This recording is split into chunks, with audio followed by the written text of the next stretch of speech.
तो आदाब, नमस्कार, गुड इवनिंग, सत श्री अकाल। एक बार फिर आप तमाम लोगों का स्वागत है क्राइम तक की कहानी के इस एपिसोड में। उम्मीद है पूरी फैमिली अच्छी होगी। आज सुबह सुबह एक अफसोसनाक खबर, बेहद दुखद खबर। हिंदुस्तान की राजनीति के उन गिने चुने नेताओं में से एक, जिनको एक ज़मीनी नेता हम कह सकते हैं, मुलायम सिंह यादव जी, उनकी मौत की खबर आ गई। हालांकि पिछले काफ़ी वक्त से वो बीमार थे और यहीं गुरुग्राम में दिल्ली के करीब मेदांता अस्पताल में दाखिल थे। फिर आज सुबह उनकी मौत की खबर आई। 83 साल की उम्र, उत्तर प्रदेश के ताकतवर मुख्यमंत्री के अलावा देश के एक मजबूत रक्षा मंत्री, डिफेंस मिनिस्टर के तौर पर भी उनको याद किया जाता है। हर पार्टी के नेताओं के साथ उनके अच्छे रिश्ते रहे, क्योंकि कहते हैं जो लोग ज़मीन से जुड़े होते हैं, चाहे वो अपोजिशन हो, विपक्ष हो, सरकार में हो या विपक्ष में बैठा हो, इंसानी रिश्तों की कदर करते हैं। और उन्हीं में से शायद मुलायम सिंह यादव एक थे। और यही वजह है कि कोई भी ऐसी पॉलिटिकल पार्टी नहीं है जिनमें उनके दोस्त ना हो। तो आज एक बड़े नेता की मौत हो गई। और मुझे याद है, मैं कम से कम नहीं तो 10-12 बार तो मेरी मुलाकात हुई होगी। जब वो डिफेंस मिनिस्टर थे तब भी मुलाकात हुई, कई ऐसे फंक्शन में मुलाकात हुई, 1-2 किताब का विमोचन था उसमें मुलाकात हुई। और जब भी मुलाकात हुई तो ये लगा कि हाँ, एक जो ज़मीन से जुड़े हुए नेता जैसे होते हैं, आपको लगता है कि वो एहसास दिलाते हैं कि ये लोग कैसे होते हैं। तो बड़े अच्छी उनके बारे में यादें भी रही हैं। तो ऊपर वाला उनकी आत्मा को शांति दे। अब आते हैं आज की कहानी के ऊपर। ये कहानी की शुरुआत आज मैं क्लाइमैक्स से करता हूँ और शुरुआत बाद में करता हूँ। ये बात है 15 अक्टूबर 1917। इत्तेफाक से आज 10 अक्टूबर है, 5 दिन के बाद, लेकिन 1917, मतलब 105 साल पुरानी। तो 15 अक्टूबर 1917 की सुबह सुबह फ्रांस की राजधानी पेरिस की सेंट लाज़ार जेल, जैसे अपने तिहाड़ जेल है दिल्ली में, तो सेंट लाज़ार जेल पेरिस में सुबह सुबह एक ख़ास कैदी को जगाया जाता है।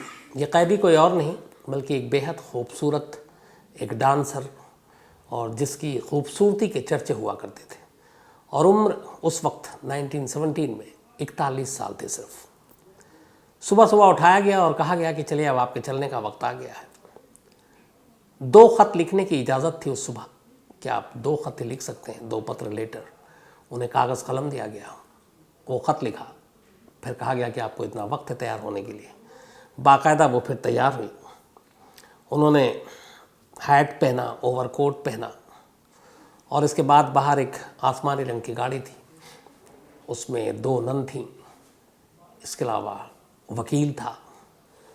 और गाड़ी अब जेल से बाहर निकलती है और पेरिस के आउटस्कर्ट पर बाहरी इलाके की तरफ उसका रुख था। अब पेरिस से ये गाड़ी बाहर निकलती है। कुछ ही देर के बाद ये गाड़ी बिल्कुल पेरिस के बाहर में जाकर एक सुनसान जगह पर रुकती है।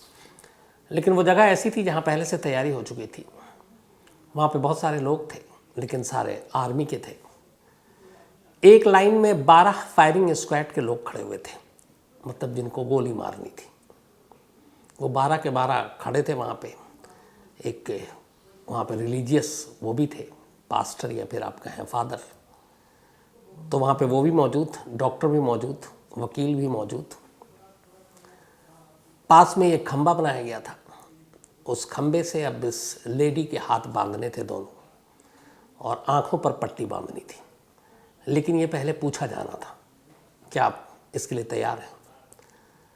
तो उस लेडी ने कहा कि नहीं, मेरे दोनों हाथ नहीं, सिर्फ एक हाथ बांध दीजिए। एक हाथ बांधा गया। फिर कहा गया आंखों पे पट्टी। उसने कहा नहीं, आंखों पे पट्टी नहीं, मैं जो कुछ भी हो रहा है अपनी नंगी आंखों से देखना चाहती हूँ। तो उसकी इस आखिरी ख्वाहिश को पूरी की गई। इसके बाद घड़ी देखी गई, जो मेन वहाँ पे अफसर था। इसके बाद उसने अचानक हवा में एक इशारा दिया, और ये जैसे ही इशारा हुआ उससे चंद सेकंड पहले उस लेडी ने सामने जो खड़े गार्ड थे उसको एक फ्लाइंग किस किया। और उसके बाद इशारा होते ही अचानक 12 के 12 फायरिंग स्क्वाड, जिनकी बंदूकों का मुंह उस लेडी की तरफ था, उसे एक इशारे पर ट्रिगर दब गया। सारी गोलियां उस लेडी को लगी। एक हाथ बंधा हुआ था, आधा शरीर उसका हवा में नीचे झुक गया। इसके बाद गोलीबारी की आवाज़ रुकती है। एक उनमें जो मेन उनका लीडर था फायरिंग स्क्वाड का, फिर वो आखिर में उसके करीब जाता है, उसे देखता है और सर के बेहद करीब वो उसको आखिरी गोली मारता है। और इस गोली के मारने के बाद फिर डॉक्टर चेक करते हैं और डेड डिक्लेयर कर देते हैं। और इसके साथ ही शायद दुनिया की सबसे खूबसूरत, सबसे होनहार डांसर, जासूस, डबल एजेंट, जो भी आप कहें, उसकी और उसकी कहानी का खात्मा हो जाता है। ये कहानी थी एक ऐसी जासूस की जिसमें कई चीज़ें आज भी हैं। आज 105 साल बाद भी कि वाकई वो जासूस थी, वो डबल एजेंट थी, या फिर दो देशों के बीच की दुश्मनी की शिकार हुई, या फिर एक देश ने अपनी नाकामी का ठीकरा उसके सर पे फोड़ा। आखिर सच्चाई थी क्या? ये कहानी है माता हारी की। माता हारी एक लेडी जासूस जिसने पूरे एक वक्त में यूरोप दीवाना हुआ करता था। और ये कहानी माता हारी की मौत की थी 41 साल की उम्र में। अब सवाल है कि माता हारी कौन थी और क्यों उसे फायरिंग स्क्वाड से गोली मारी गई। तो पूरी कहानी यूँ है कि 7 अगस्त 1876 को नीदरलैंड में एक आम परिवार में एक लड़की का जन्म होता है। इस लड़की का नाम था मार्गरेट गितोइदा। तो मार्गरेट एक आम परिवार में जन्मी। जब ये 10-12 साल की थी तभी माँ की मौत हो गई। अब ये थोड़ी बड़ी हुई तो उसी वक्त, इससे करीब 16-17 साल की जब हुई, तो उसी वक्त नीदरलैंड में एक शाही सेना के अफसर हुआ करते थे जो माता हारी से उम्र में डबल थे, दुगने थे। उनसे शादी कर दी गई। अब वो आदमी थोड़ा याश किस्म का, शाही सेना का वो अफसर, और उस वक्त इंडोनेशिया में पोस्टेड था। फिर धीरे धीरे दोनों के बीच में लड़ाई झगड़ा शुरू हुआ। वो शराब पीता और माता हारी यानी कि मार्गरेट को मारता पीटता। कहते हैं इसके बाद 2 बच्चे पैदा हुए। लेकिन फिर ये भी कहानी है कि दाई ने उन दोनों बच्चों को एक रोज़ जहर दे दिया, क्यों दिया पता नहीं, लेकिन उसमें बेटा मर गया, बेटी किसी तरह बचा ली गई। पति जुल्म कर रहा है, परेशान है, कोई मदद नहीं कर रहा है। मार्गरेटा को लग रहा है कि उसकी ज़िंदगी क्या यही है, और उसका सपना था वर्ल्ड टूर का कि वो दुनिया घूमे। इधर पति के हाथों से प्रताड़ित हो रही है। आखिरकार फिर उसने फैसला किया कि वो अपने पति को छोड़ देगी और पति को छोड़कर वो निकल जाएगी। 1902-3 में उसके बाद वो अपने पति को छोड़ देती है। बेटी से भी वो अलग हो जाती है। बेटी अपने रिश्तेदार के पास छोड़ देती है कि उसे दुनिया में पैसे कमाने थे, बाकी बहुत सारा काम करना था। और अब वो वहाँ से निकलती है पेरिस जाने के बाद पहली बार मार्गरेटा को उसका मकाम मिलता है। वहाँ कुछ अखबारों में ऐड था, कुछ चीज़ें देखती हैं, बेहद खूबसूरत थी। और उसने कुछ इंडियन और बाकी तमाम तरह की डांस भी सीख रखे थे। तो उसके डांस में कहते थे कि गज़ब की खूबसूरती थी, गज़ब की फुर्ती थी। और उसके डांस को ही देख के एक बार कहते हैं कि एक प्रीस्ट ने ये नाम दिया था मार्गरेटा को माता हारी। माता हारी का मतलब दिन में दिखने वाला सूरज, आँख, मतलब दिन में दिखने वाला बल्कि आँख एक तरह से, और वो सूरज था मेन, जो माता हारी का नाम दिया गया। तो मार्गरेटा अब माता हारी बन गई और इसी नाम से वो पॉपुलर हो गई। पेरिस के बड़े बड़े जगहों पे उसके डांस के शोज़ होने लगे, हाउसफुल रहने लगा, और यहीं से माता हारी की ज़िंदगी पलटती है। अब वो पॉपुलर हो रही है और उसके डांस की एक खासियत थी कि डांस बेपनाह अच्छा करती, खूबसूरत करती, दिखती भी खूबसूरत थी। और वहीं से उसने स्ट्रिपटीज़ भी शुरू की, डांस करते करते कपड़े उतारना। तो ये चीज़ें नहीं थी और लोगों ने इन चीज़ों को आकर्षित किया। अब उसके डांस के जो दीवाने थे वो बड़े बड़े लोग आने लगे, अमीर, बड़े बड़े सरकारी अफसर, बड़े बड़े आर्मी के अफसर अब यहाँ से आने लगे। तो अब माता हारी का उठना बैठना इन वीवीआईपी लोगों और ताकतवर लोगों के साथ होना शुरू हो गया। सब कुछ ठीक चल रहा था। अब माता हारी के अमीरों के साथ दोस्ती थी, ज़िंदगी पलट रही थी। लेकिन इसी दौरान में 1914 आ गया। अब 1914 में फर्स्ट वर्ल्ड वॉर शुरू हो गया 1914 में। अब शुरू कहीं और से हुआ था, लेकिन धीरे धीरे पूरे वर्ल्ड के तमाम जो अलग अलग देश थे इस वर्ल्ड वार में कूद पड़े, और उन्हीं में 2 देश और थे, जर्मनी और फ्रांस।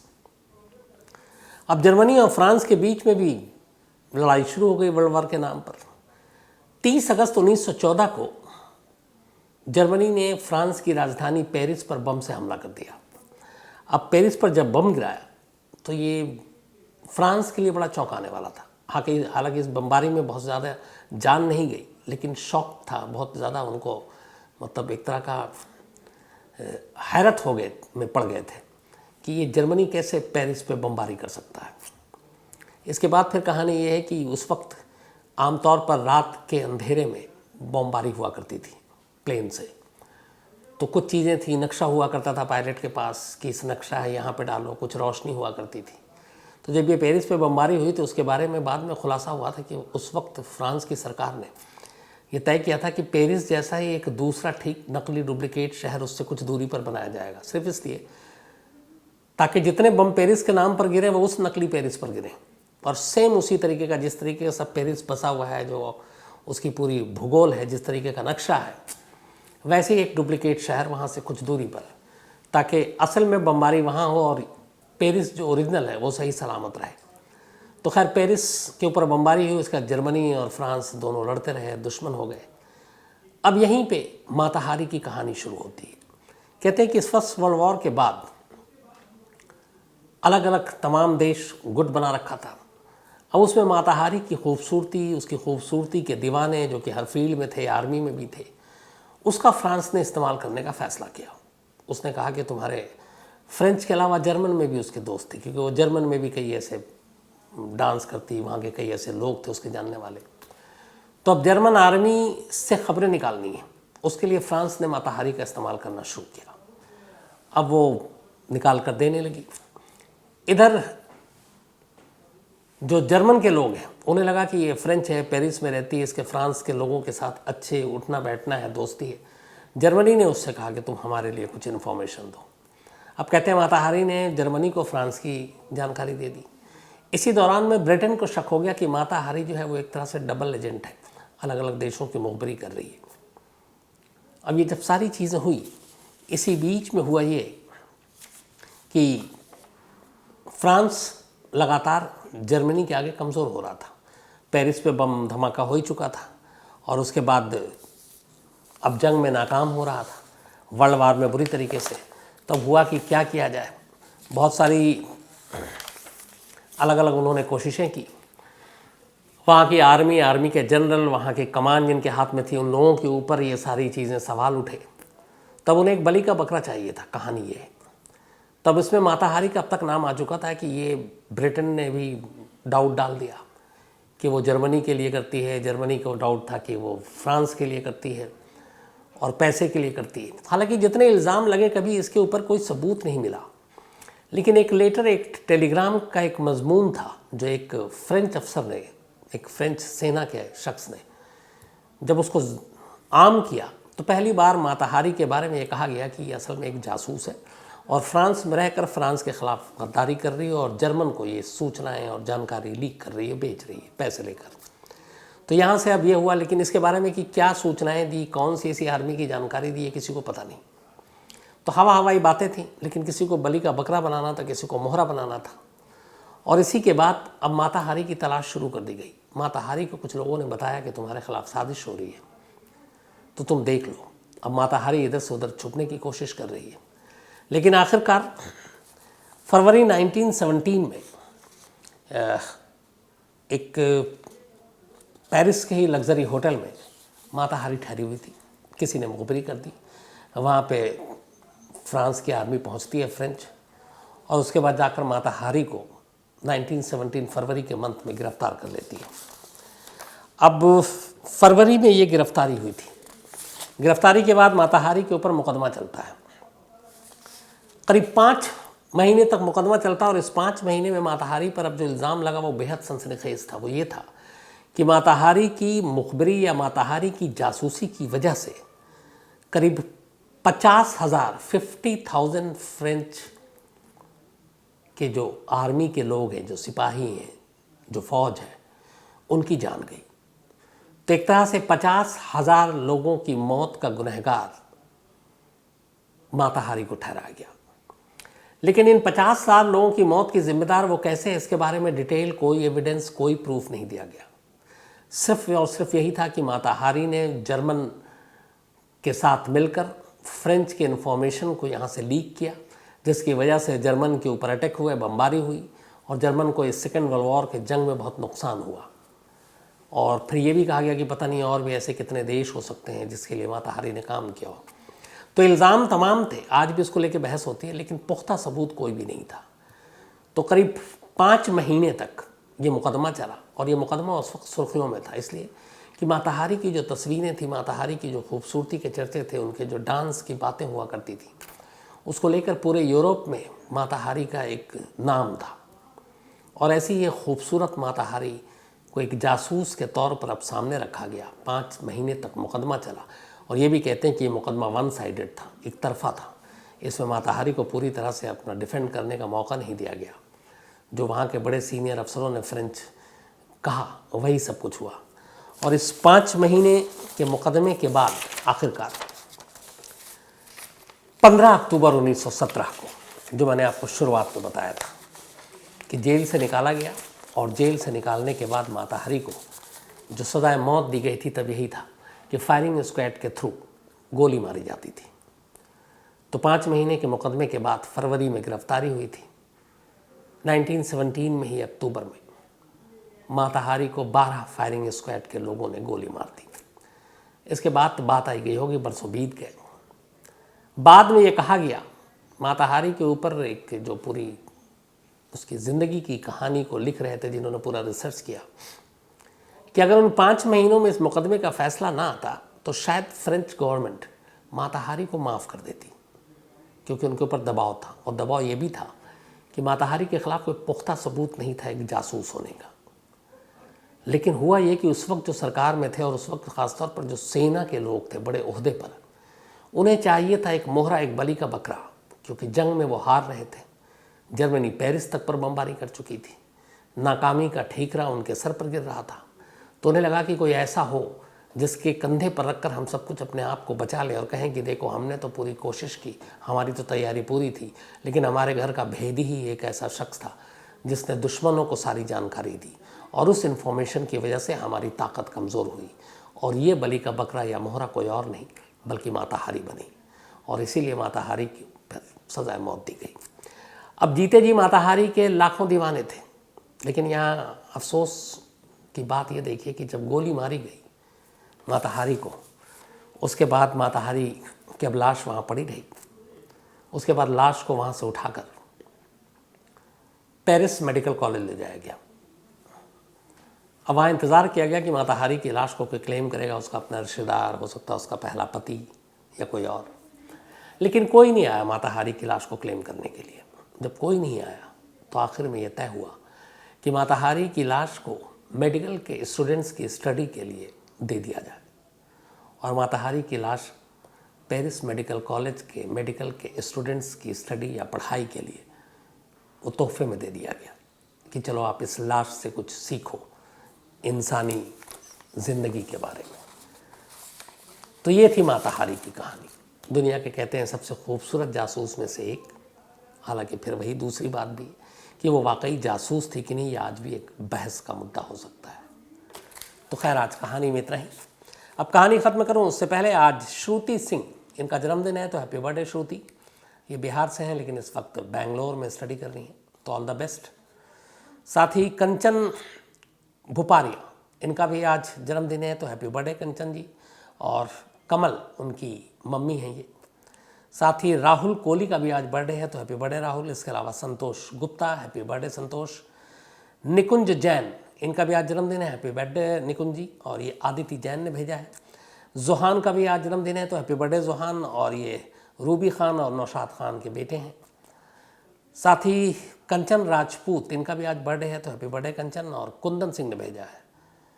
साधना जी, इनका भी आज जन्मदिन है, तो हैप्पी बर्थडे साधना जी। और अपर्णा की मम्मी हैं ये, यूएस से हैं, थैंक यू सो मच आपके मेल के लिए भी। यादवी सिंह, आज यादवी का भी बर्थडे है, तो हैप्पी बर्थडे यादवी। और अनु और मनीष उनकी बेटियां हैं ये। तुषा, आज तुषा का भी जन्मदिन है, तो हैप्पी बर्थडे तुषा। और पाडवी मेहुल इनकी बेटी हैं ये। साथ ही विजय साहू का भी आज जन्मदिन है, तो हैप्पी बर्थडे विजय। शशि भूषण, इसके अलावा रवि, मोहित, राकेश और सारिका ने भेजा है। इसके अलावा मारी यादव, इनका भी आज बर्थडे है, तो हैप्पी बर्थडे मारी। और राहुल यादव ने भेजा है। दीपक संजय गवारे एनी फ्रैंक की कहानी सुनना चाहते हैं, जो अपनी डायरी जो लिखी थी। और दीपक भाई, मैं ऑलरेडी ये कहानी सुना चुका हूँ, क्राइम तक की लिस्ट में आपको मिल जाएगी। राजेश रंजन, और ये आजकल तेलुगु सीख रहे हैं, इन्होंने कुछ अच्छी भेजी है, चलिए अच्छा है। तेलुगु फिल्में भी देख लेता हूँ, हिंदी में डब करके तो आसानी होगी। और बिलेटेड हैप्पी बर्थडे राजेश, 2 अक्टूबर को था, गांधी जयंती के दिन, मैं भूल गया। साथ ही पंकज कुमार गिरी दारा सिंह की कहानी सुनना चाहते हैं, ओडिशा सैंड केस की, वो मैं शायद सुना चुका हूँ, अगर नहीं सुनाई तो सुनाऊंगा। इसके अलावा नयन कुमार, साथ ही जाकिर शाह, और ये बालापुर से हैं, महाराष्ट्र से। वाहिद नबी, ये अफगानिस्तान से हैं लेकिन इस वक्त जर्मनी में रहते हैं, और एक कहानी की फरमाइश की, जल्दी सुनाता हूँ वाहिद साहब। साथ ही धवल मकाडिया कनाडा से एक कहानी की फरमाइश की है। हिना असगर, ये कराची से हैं, इन्होंने भी एक कहानी की फरमाइश की है, तो जल्दी सुनाता हूँ।